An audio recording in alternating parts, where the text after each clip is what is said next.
Hello guys, শুভ রামনবমীর অনেক অনেক শুভেচ্ছা, ভালোবাসা ও শ্রদ্ধা রইল তোমাদের প্রতি। আশা করি তোমাদের এই দিনটা খুব খুব ভালো যাক। তো আমি একটুখানি বেরবো বলে একটু তাড়াতাড়ি রান্না করছি। তো একটা পদ রান্না করছি, এটা তোমরা সবাই খাও, কিন্তু তোমরা কি এইভাবে এই রান্নাটা করো? আমি কিন্তু করি, আমার শাশুড়ি মার কাছ থেকেই আমি এই রান্নাটা করা শিখেছি। তো চলো দেখো। তো প্রথমে তেলের মধ্যে একটুখানি গোটা জিরা ফোড়ন দিয়ে বেগুনগুলোকে ছোট ছোট টুকরো করে ভেজে নিচ্ছি। আর এটা আমি নিম বেগুন বানাচ্ছি, হ্যাঁ, যেটা তোমরা সবাই খাও আর সবাই খুব পছন্দ করো আর খুব হেলদি একটা খাবার।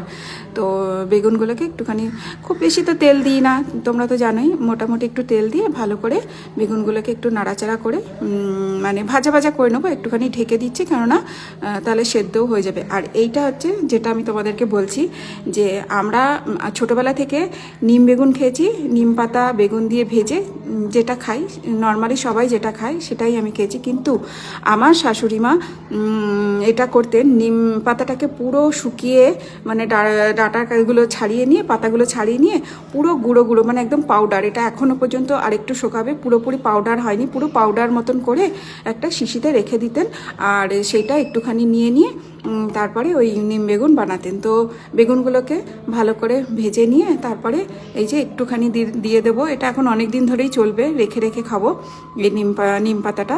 তো এবার এটাকে ভালো করে নাড়াবো, হ্যাঁ, নাড়িয়ে কিন্তু নামিয়ে নেবো না, নাড়িয়ে ভালো করে ঢেকে দেবো। অনেকক্ষণ ধরে ঢেকে দিলে কী হবে, বেগুনের সাথে ওই নিম পাতাটা মজে যাবে, হ্যাঁ।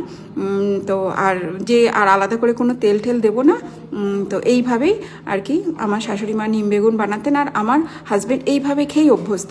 আমরা যেমন বাড়িতে খেয়েছি নিম পাতা আর বেগুনগুলোকে একসাথে ভেজে রান্না করা, সেই জিনিসটা ও খায়নি। তো তাই জন্য এইভাবেই আমি রান্না করি শাশুড়ি মার কাছ থেকে শিখে। তো এই যে হওয়ার পর এইরকম, মানে খুবই সামান্যই করেছি দুজনের তো, আর এটা তো আর বেশি জিনিস না। তো চলো টাটা, ভালো লাগলে লাইক কমেন্ট শেয়ার করবেন।